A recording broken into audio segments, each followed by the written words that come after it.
Bom dia, irmãos, graça e paz. Espero que estejam bem. Bom ver a igreja cheia. Muitos irmãos de volta. Deus seja louvado. Vamos abrir as escrituras nesta manhã no livro do Gênesis. Hoje nós começaremos uma longa peregrinação no primeiro livro da Escritura. Gênesis capítulo 1, versículo 1.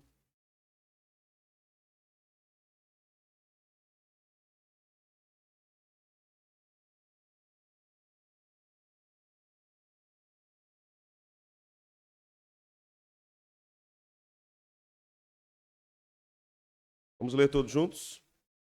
No princípio, criou Deus os céus e a terra. Amém. Vamos orar? Senhor, louvado seja o teu nome para sempre. Louvamos nesta manhã pela oportunidade de cultuarmos juntos, de adorarmos ao Senhor, cantarmos louvores, suplicando que o Senhor santifique nossas vidas, nos direcione ou redirecione para a tua vontade. Que o Senhor nos abençoe nesse tempo, nesse momento em que nós iremos aprender um pouco mais a tua palavra. Abençoe, Senhor, a nossa jornada no primeiro livro da Escritura, o livro das origens, dos princípios. Que o Senhor nos edifique, que o Senhor nos abençoe, que o Senhor converta a cada dia os nossos corações a Ti para que sejamos convertidos. É a nossa oração, Senhor, no nome de Jesus. Amém. Podem sentar, irmãos.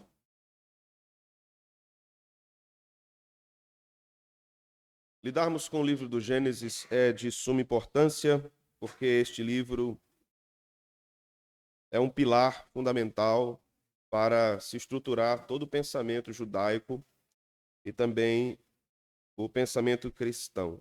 Poderíamos listar aqui o valor do livro do Gênesis de várias formas distintas, desde o seu valor através de suas declarações teológicas com respeito às origens de todas as coisas, a origem do universo, a origem dos homens, a origem da família e, por que não dizermos também, a origem da igreja. Aqui nós observaremos também, com respeito à grande tragédia da queda, o que a Bíblia diz sobre isso. Gênesis é um livro que trata da revelação de Deus pré-redentora e pós-redentora. O livro do Gênesis é fundamental tanto para a teologia judaica como para a teologia cristã, porque ele fundamenta também a ética cristã, a forma de nós vivermos. Ele regula a forma das relações e demonstra quando relações são pecaminosas. Por exemplo, quando nós observamos os pecados contidos na cultura de Sodoma e Gomorra em relação à vida do povo, dos homens naquela cidade, ou quando nós observamos a relação pecaminosa que houve entre Noé e os seus filhos ali, o que ocorreu naquele período na vida de Noé. Podíamos multiplicar aqui os exemplos como a Torre de Babel, por exemplo, quando os homens se levantam tentando construir uma cultura contra Deus, ou quando Deus chama Abraão do meio de um contexto idólatra para levá-lo à sua vontade, para dar a ele a terra prometida, e tudo o que vai acontecendo na vida dos patriarcas até a vinda de José, que é uma preparação, a partir do capítulo 37, uma preparação para o livro do Êxodo, para mostrar a grande libertação do povo de Deus. Hoje nós vamos apenas fazer uma amostra introdutória do livro de Gênesis. Isso é muito importante para que nós tenhamos uma base geral do que trata o livro do Gênesis. Nós vamos refletir nesse contexto de criação durante alguns domingos, do capítulo 1 ao capítulo 2 de Gênesis. Vamos ter uma reflexão mais profunda sobre isso, que nós vamos ver em termos teológicos, em termos científicos, com a nossa conferência teológica, com a vinda do Dr. Marcos Eberlin. Ele vai nos trazer algumas informações importantes em termos científicos, por exemplo, a respeito dos dias da criação. Então, inicialmente, irmãos, reconhecemos a importância desse livro para a formação de uma mentalidade cristã. Se você quer ter uma mentalidade bíblica, o livro do Gênesis é fundamental para estruturar isso. Reconhecemos a importância desse livro pelo que ele diz a respeito de Deus, a respeito da doutrina de Deus. E isso se dá através de uma ou de muitas revelações especiais que se dão no livro do Gênesis, através dos nomes que Deus recebe no livro do Gênesis: Elohim, Yahvé, Jeová Rafá e outros que nós vamos perceber aqui no livro das origens. Reconhecemos a importância desse livro por causa da doutrina do pecado. Se não tivéssemos Gênesis, nós não entenderíamos absolutamente nada do que aconteceu na humanidade e o que vem acontecendo ainda. Quando nós observamos as consequências da queda de Adão, o rompimento da sua comunhão com Deus, a morte de Abel por seu irmão Caim, e tudo que vai acontecendo depois disso, o dilúvio, o juízo de Deus sobre os homens, a idolatria na Torre de Babel, e como tudo vai se desconcertando no mundo criado de modo perfeito por Deus por causa do pecado. Se nós não tivéssemos Gênesis, nós não teríamos esse parâmetro doutrinário. Reconhecemos a importância do livro do Gênesis também para a doutrina da redenção. Isso vai sendo demonstrada várias vezes, desde o momento em que Deus mata ou sacrifica um animal para fazer roupas para os primeiros pais, Adão e Eva, e quando, por exemplo, Deus preserva a família de Noé na arca. Durante todo aquele dilúvio, aquela família foi guardada. E os mandamentos que Deus deu a Adão, em termos de mandato cultural, social e espiritual, também repetem-se em Noé. Nós vamos observar isso. Então, a narrativa de Noé é como se fosse uma nova criação, um microcosmo está sendo posto ali. Deus está como se recriando tudo, fazendo novamente. Mas sabemos que aquilo não é o estado perfeito e que Deus não intentava o estado perfeito das coisas, porque mesmo emitindo juízo contra os homens no período de Noé, a família de Noé, também eram pecadores. Então o pecado ainda estava no mundo. Mas quando nós lemos as narrativas de Noé, temos uma sentença importante ali. Deus, ou melhor, Noé, achou graça diante de Deus. Aquilo é muito importante, essa expressão é muito importante. Então, o meu objetivo com os irmãos durante esse período é observarmos a grandeza de Deus, do Deus Criador, do Deus Salvador, do Deus Redentor. Então, comecemos a pensar nisso mais profundamente. Primeiro, irmãos, é importante entendermos o que significa a palavra Gênesis. Significa origens, princípio. Então, a gênese de todas as coisas é posta nesse livro. A autoria do livro é comumente dada a Moisés, que as evidências são esmagadoras de que foi Moisés verdadeiramente que escreveu Gênesis, e isso é afirmado em vários lugares das Sagradas Escrituras. Nós temos aqui duas formas, vindas do Novo Testamento, principalmente, para listar os livros do Antigo Testamento. Uma dupla e uma tripla. Geralmente, Moisés e os profetas, ou Moisés, os Salmos e os profetas. Essa é a tríplice divisão das Escrituras hebraicas.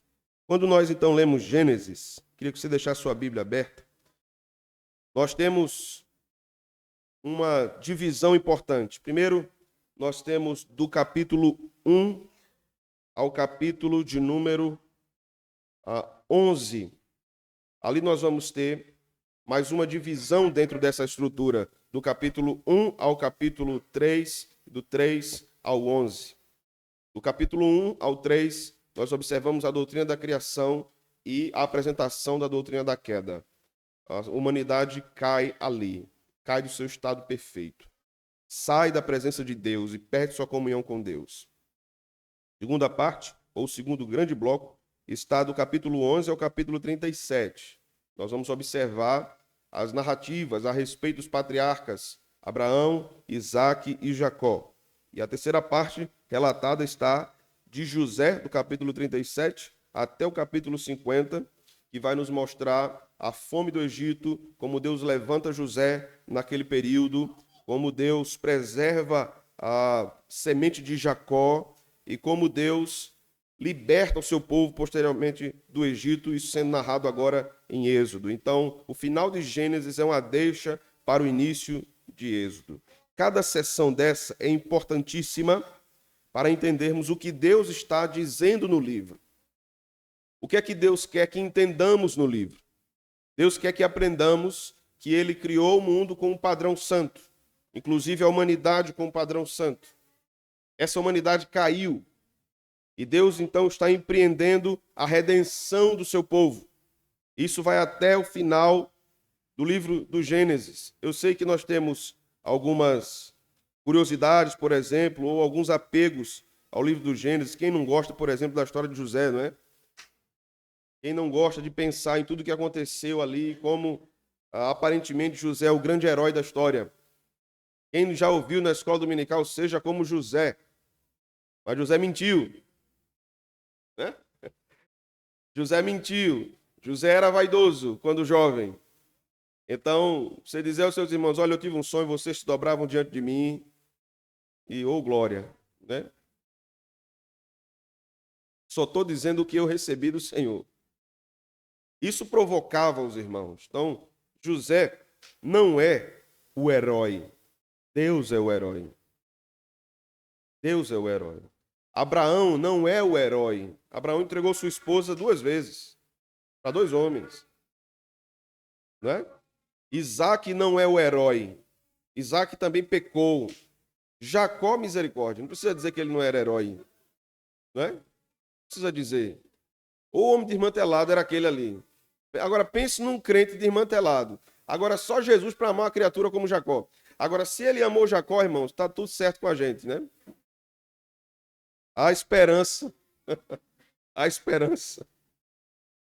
Um grande teólogo, comentarista bíblico do Antigo Testamento, teólogo bíblico do Antigo Testamento, chamado Bruce Waltke, disse o seguinte: na narrativa de Gênesis, ou na narrativa da criação, Deus irrompe do caos ao fim, estabelecendo domínio sobre tudo. Essa frase de Waltke é maravilhosa. Porque Deus está dizendo, do caos eu ordeno todas as coisas.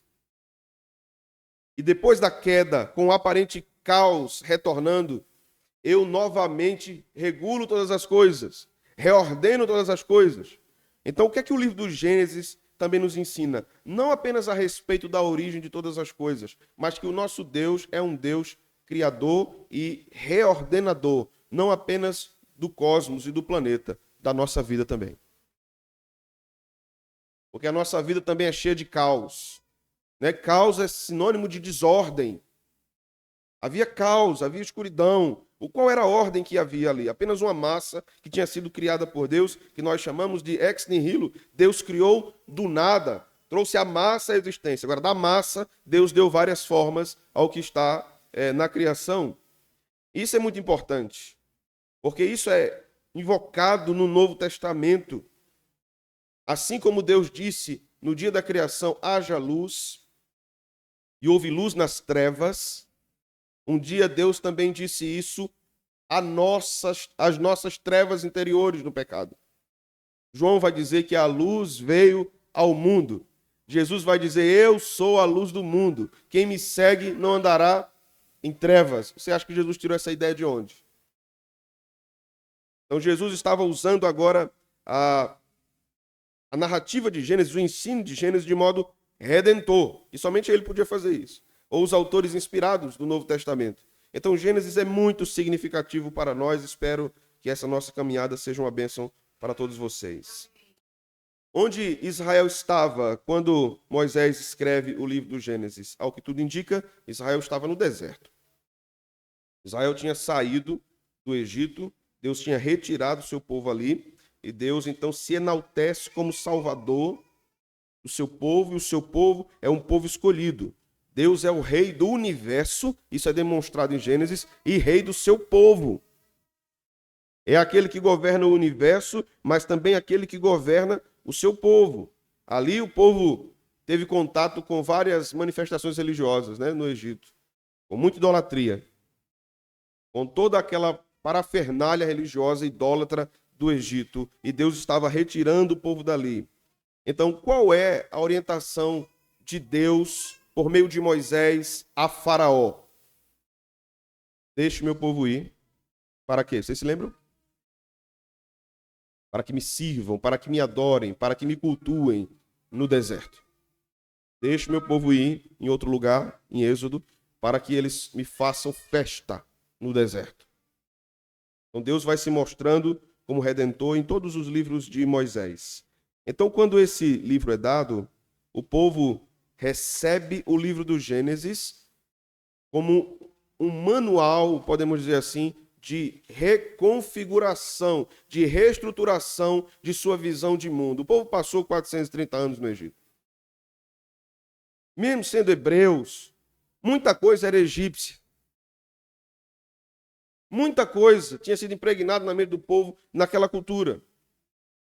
E Deus vai mudar isso. Deus vai dizer, eu vou dizer a realidade das coisas a vocês, como tudo se processou, e vou dizer como eu opero na vida de vocês também. Então, a narrativa de Gênesis 1, que nós vamos passar algum tempo estudando, tem por objetivo contrapor, preste atenção nisso, toda a ideia pagã a respeito da criação. Deus está desfazendo toda a ideia do paganismo egípcio na mente do povo. E não apenas para o povo hebreu, para nós também. Deus vai denunciar as idolatrias pagãs de todos os tempos através do livro de Gênesis, mostrando-nos que nós devemos moldar a nossa mente através da revelação de Deus. Então, no mundo antigo, existiam deuses do firmamento, deuses da luz, das trevas, da terra, do mar, do reino animal. O relato de Gênesis 1 contrapõe tudo isso, mostrando tudo isso eram apenas mitologias. E Deus vai dizendo, haja, faça-se. Deus via que era bom. Isso é muito interessante. Nós vamos ver isso mais profundamente. Mas a ideia de quando Deus cria e ele diz, ficou bom, é uma ideia estética. Esta é uma ideia estética. É que Deus se agradou da beleza daquilo. Ficou muito bom. Deus teve prazer no que ele fez. Ficou excelente. E quando ele fez o homem, então, no final do processo, ficou muito bom. Essa palavrinha bom, Deus viu que era bom, né? É um parâmetro maravilhoso para artistas cristãos. Entenderem, por exemplo, o que é beleza, o que é verdadeiramente a excelência estética criada por Deus. Deus é o grande artista. Ele é o modelo, é para ele que temos que olhar. Então, quando nós observamos, por exemplo, escolas de artes como impressionismo, expressionismo, escolas que tentaram retratar tanto mais tarde tanto a natureza humana como a criação, nós vamos ver que quem é o parâmetro mesmo desses artistas ateus? A criação. O parâmetro é a criação. E quem é o criador do que eles chamam natureza meramente? Deus. O mundo moderno vai chamando de mãe natureza. Mas para nós ela não é mãe. Deus é o criador de todas as coisas. E a natureza não é mãe. Ela não se auto-origina. Ela foi criada por Deus. E isso faz toda diferença para os homens. A narrativa de Gênesis contrapõe no nosso tempo ao materialismo que atribui a realidade de todas as coisas à matéria, atribui todos os fenômenos, inclusive os mentais, à matéria, questões bioquímicas, fisiológicas. O livro do Gênesis vai desconstruir isso, porque o texto diz que Deus sopra o fôlego de vida no homem. E Deus cria o homem. Então a realidade ela não se compõe apenas do que é material. A realidade é metafísica. Ela não se resume apenas ao que é matéria. A realidade é muito maior. Por isso que o texto diz que Deus criou todas as coisas. Gênesis 2. Deus terminou os céus e a terra. Deus criou os anjos. Deus criou as realidades espirituais também. Porque antes só havia o quê? Deus. Deus. Nada em relação à criação. Não é? Então, não sei se você já ouviu em casa seu filho perguntando. Se não ouviu, ele pode perguntar depois dessa fala minha. Agora você vai ficar com a enrascada de esclarecer. Um dia meu filho perguntou, pai, quem criou Deus? Porque ele ouviu eu antes dizendo, Deus criou todas as coisas. Ok, tudo bem, mas quem criou Deus? Né? Qual é a resposta disso? Ele é autoexistente. Aí a criança vai vir com outra pergunta, o que é autoexistente? Né? Ele sempre foi, ele é e sempre será. Nunca houve um momento em que ele não era o que é. Nunca houve. Deus sempre existiu. Então, ele é aquele que origina todas as coisas, aquele que impulsiona todas as coisas. É interessante que até na filosofia, os filósofos antigos reconhecendo isso, como Aristóteles, falavam que haviam evidências racionais de um motor imóvel, né? Um movedor de todas as coisas. Acho que Moisés, antes de Aristóteles, já tinha dito, Elohim. Esse movedor é Elohim. Claro que Elohim não se configura a mesma pessoa que o motor imóvel de Aristóteles, que Aristóteles não tinha revelação especial, ele tinha uma compreensão racional. E isso está na revelação geral de Deus.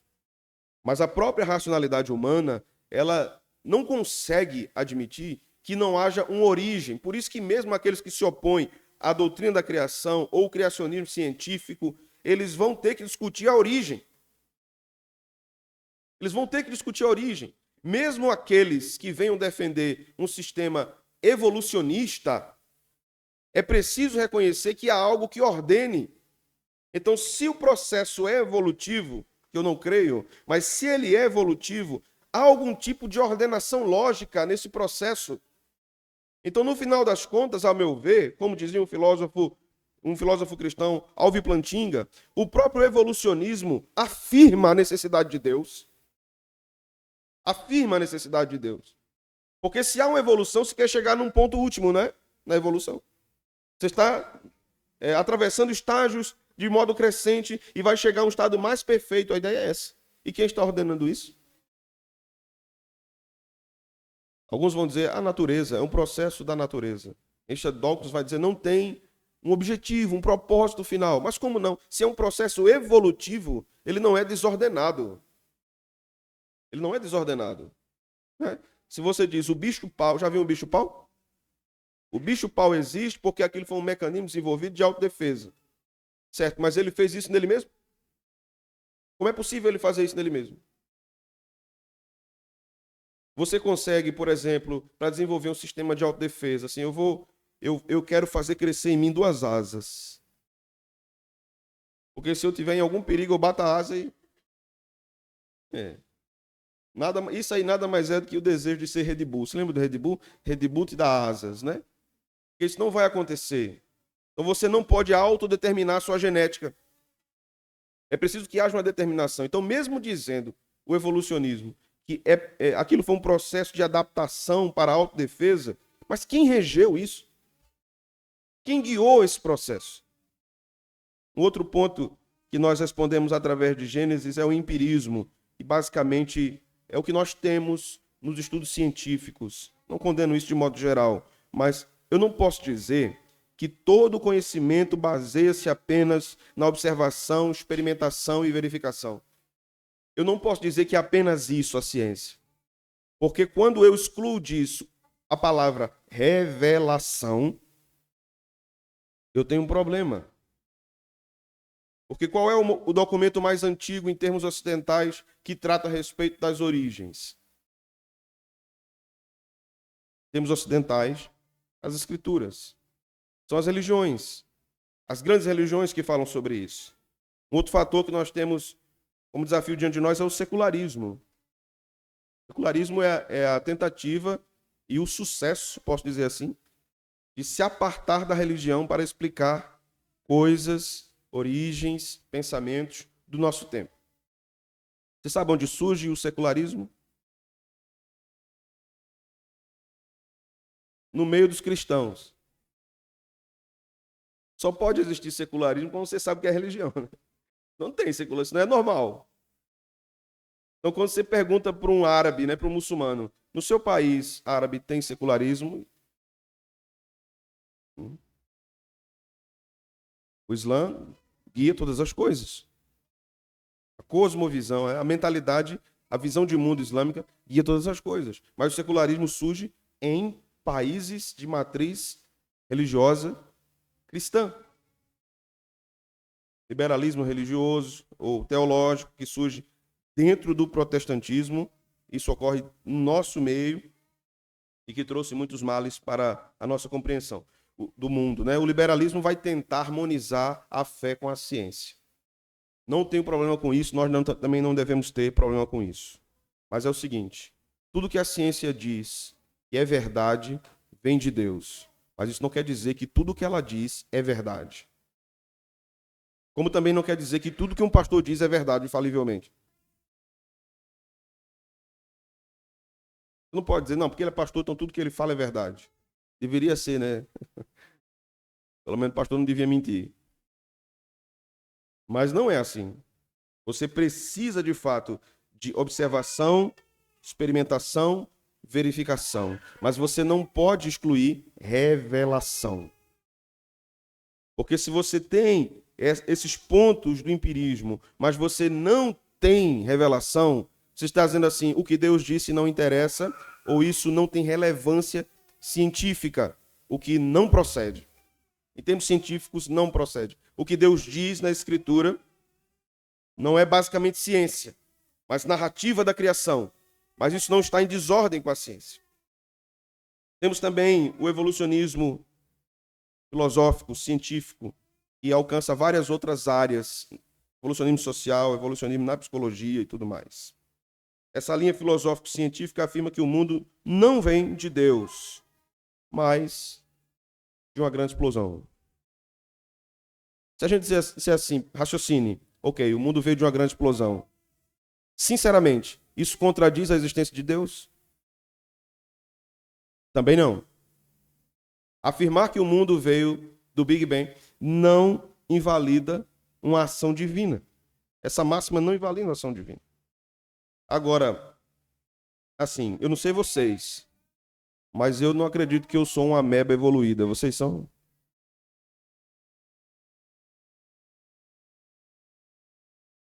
Vocês são parentes dos chimpanzés? Mas parece tanto, né? Vocês acham? Parece com vocês, comigo não.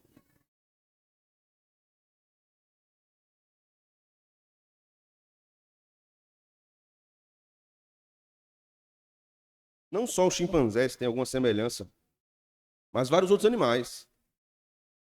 Vários outros animais, né? Às vezes lembram alguma coisa na natureza humana, mas isso não quer dizer que nós viemos deles, né?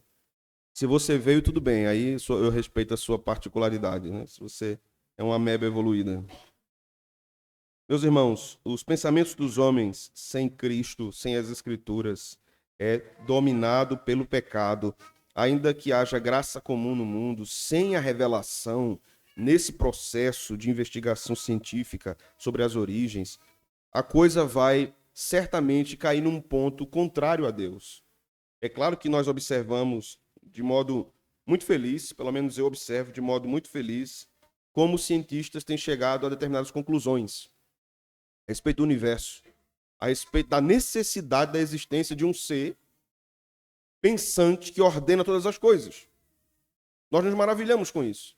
Mas sem a revelação de Deus, eles não chegam no ponto mais importante, que é o ponto salvífico. Eles apenas ficam no reconhecimento de que é necessário que exista um ser que determine todas as coisas, que determine o padrão moral de todos os povos, que determine as relações dos homens. Então, por que nós reconhecemos que matar é errado? Isso veio de nós, é simplesmente uma convenção social, então essa convenção pode mudar e nós vamos assassinar pessoas, de modo que isso acontece, né? Algumas vezes na nossa cultura. Mas como geralmente as pessoas reagem a isso? Como geralmente as pessoas reagem a uma cultura do aborto? Como geralmente elas reagem? Mesmo não sendo crentes. É errado. É errado essa é a reação. Ok, o que é que você acha? Você tem aqui, tem irmãos aqui de mais de 70 anos? Irmãos aqui, mais de 70 anos? Temos aqui? Vários, né? Mais de 70 anos. Você acha normal um dia um filho de um irmão desses aqui chegar para você e dizer assim: eu não tenho mais condição financeira de auxiliar os meus pais. Então era tão bom se no Brasil tivesse uma permissão mais abrangente de eutanásia e nós dessemos uma injeção e tchau. Pelo menos ele não sofria. Você concordaria com isso?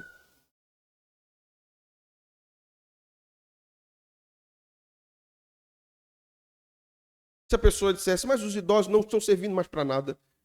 Então, isso vai pesar num sistema econômico do país, não é? Você vai ter aí mais idosos recebendo mais aposentadoria. Então, para que o nosso país seja mais rico, vamos resolver?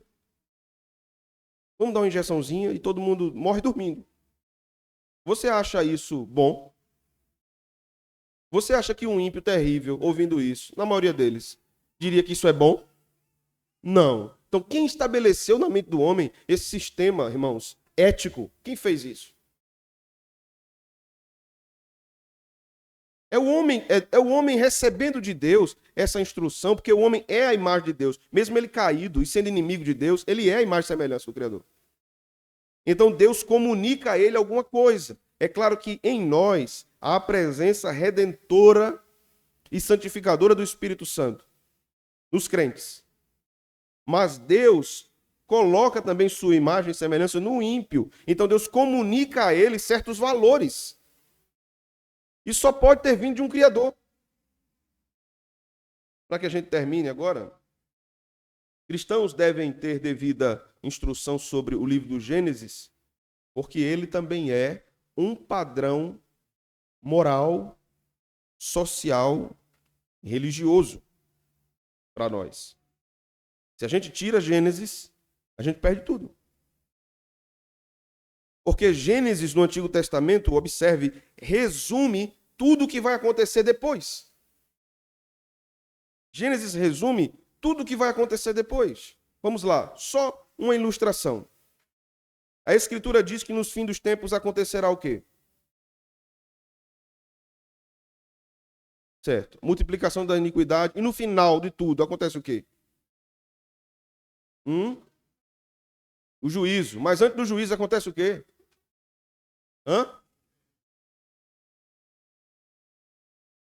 E Jesus não volta não, irmãos? Eles estão pulando de um lado para o outro, não estão falando de Jesus. Jesus volta. A Bíblia diz que os mortos ressuscitarão e os vivos serão transformados. Não é isso? E o restante? Condenados. Observe agora nessa perspectiva a narrativa de Noé. Deus leva a família de Noé para dentro da arca. Desce o juízo sobre o mundo. Destrói tudo. Deus faz com que as águas baixem. E aquela família volte a viver numa terra, bote aí 2 aspas, restaurada. Isso lembra o que você? Exatamente. Exatamente. Quando Deus diz a Abraão, eu vou lhe dar uma terra, a terra das suas peregrinações. A sua semente vai se multiplicar e vai ter posse dessa terra. Isso lembra o que a você? Nova Jerusalém, novos céus e nova terra, onde habitam a justiça. Tudo isso está em Gênesis. O Gênesis é um resumo maravilhoso de tudo que Deus vai fazer na história mais à frente. Há vários modelos bíblicos, né, na teologia bíblica, que vão se repetindo na história. E nós vamos observar isso nesse livro de Gênesis. Amém. Senhor nos abençoe. Senhor, te louvamos nesta manhã. Te agradecemos por estudarmos a tua palavra, por adorarmos ao Senhor, cantando louvores a ti. Abençoe o momento que se seguirá, os nossos estudos, as crianças, professoras. Em nome de Jesus, oramos assim. Amém. Que a graça do Senhor Jesus Cristo, o amor de Deus Pai e as consolações do Espírito Santo sejam conosco